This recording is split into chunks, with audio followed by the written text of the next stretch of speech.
Banking সেক্টরের প্রায় 1/3 টাকা চুরি হয়ে গেছে আসলে।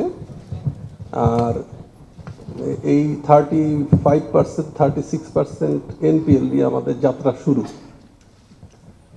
তো শুরু থেকে আমাদের যেটা চেষ্টা ছিল সেক্টরটাকে স্টেবিলাইজ করা প্রথম, তারপরে রিক্যাপিটালাইজ করা, এটা হচ্ছে নিয়ম যেটা, সেটাই আমরা করার চেষ্টা করছি। এর মধ্যে স্বাভাবিক নিয়মেই অনেক রকম, তো সোশ্যাল মিডিয়াতে গুজব, প্রথম গুজব ছিল সম্মিলিত ইসলামী ব্যাংক নিয়ে, যে সম্মিলিত ইসলামী ব্যাংকের কার্যক্রম বোধহয় বন্ধ হয়ে গেছে এই সরকার আসার পরে। আমি কয়েকটা টাইম লাইন বলতে চাই, একটু সময় নিচ্ছি, মাননীয় অর্থমন্ত্রী যদি অ্যালাউ করে। এটা তো আপনার সাবজেক্ট, আপনি সময় নিয়ে বলুন। হ্যাঁ, আমি সম্মিলিত ইসলামী ব্যাংকের কয়েকটা টাইম লাইন বলি। আমরা আমি ব্যক্তিগতভাবে দায়িত্ব নেই হচ্ছে 26শে ফেব্রুয়ারি।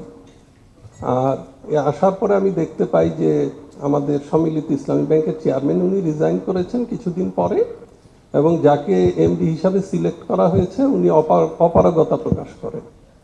আমরা কিন্তু আসলে বসে থাকিনি, আমরা সাথে সাথে একজন এমডি নিয়োগের জন্য অ্যাড দেওয়ার পরে এটা 25শে মার্চ ছিল লাস্ট ডেট অ্যাপ্লিকেশনের। দেন এটা বাছাই প্রক্রিয়া, আপনারা জানেন বিভিন্ন সংস্থা থেকে রিপোর্ট নিতে হয়, এই প্রক্রিয়া শেষ করতে প্রায় 1 মাস সময় লাগে। এরপরে আমরা তাদের ইন্টারভিউ নেই 6 এবং 10ই মে, এবং একজন এমডিকে সিলেক্ট করি আমরা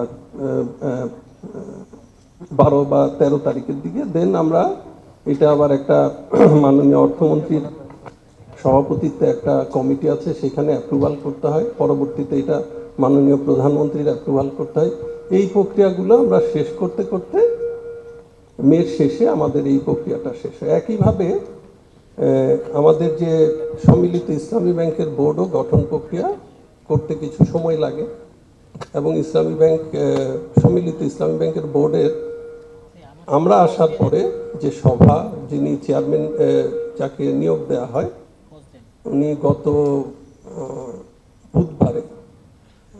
মঙ্গলবারে প্রথম সভাটা করেন, এবং এটার প্রক্রিয়া এই কার্যক্রম খুব স্বাভাবিকভাবে আছে। এখানে যেটি আমরা পাই, পাঁচটি ইসলামী ব্যাংকের সিবিএস যেটা আর কি, যেটা কোর ব্যাংকিং সফটওয়্যার, সেটা নিয়ে কোনো কাজ হয়নি আসলে। এটা ইন্টিগ্রেশনটা একটা বড় চ্যালেঞ্জ, আমরা এই কাজগুলো করি।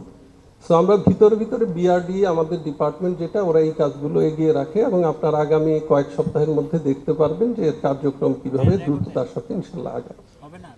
সো আমাদের প্রথম দরকার, একই কথা বললাম, স্ট্যাবিলিটি। ইসলামী ব্যাংকের ক্ষেত্রেও একটা গোষ্ঠী অভিযোগ করছে যে অবৈধ হস্তক্ষেপ করা হচ্ছে। ইসলামী ব্যাংকে আমরা এসে একটি বোর্ড পাই, যেই বোর্ডটি অন্তর্বর্তী সরকার কর্তৃক গঠিত। এখানে 5 জনের একটি বোর্ড ছিল। এর মধ্যে একজন সদস্যের ব্যাপারে কিছু অনিয়মের অভিযোগ আসে, আমরা তাকে বদলাই হচ্ছে মার্চ মাসের 16 তারিখে। এর বাইরে আমাদের কোনো কার্যক্রম ছিল না, এবং ইসলামী ব্যাংকে আমরা কোনো লোনের জন্য বলি না, কাউকে বদলির জন্য বলি না, কাউর প্রমোশনের জন্য বলি নাই, এই অভিযোগ নাই। কিন্তু সোশ্যাল মিডিয়া গরম যে অবৈধ হস্তক্ষেপ করছে সরকার।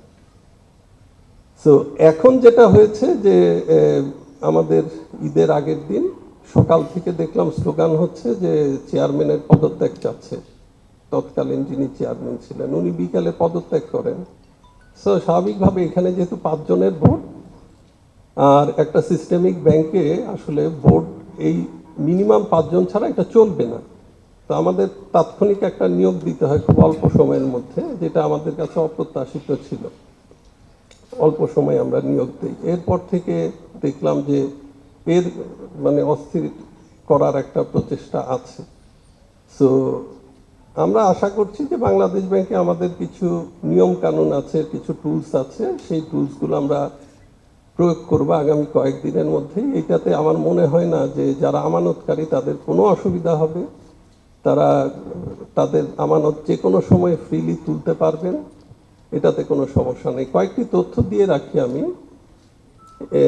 জুলাই 2024-এ ইসলামী ব্যাংকের এডি রেশিও ছিল আসলে 93-র মতো, কিন্তু অত্যন্ত অস্বাভাবিকভাবে আমরা মার্চে এসে দেখলাম 97-98, অর্থাৎ ডিপোজিটের প্রায় 97-98। তো আমরা ওনাদেরকে কমাতে বলি যে এটা তো আমাদের ইসলামী ব্যাংকে হাইয়েস্ট লিমিট হচ্ছে 92।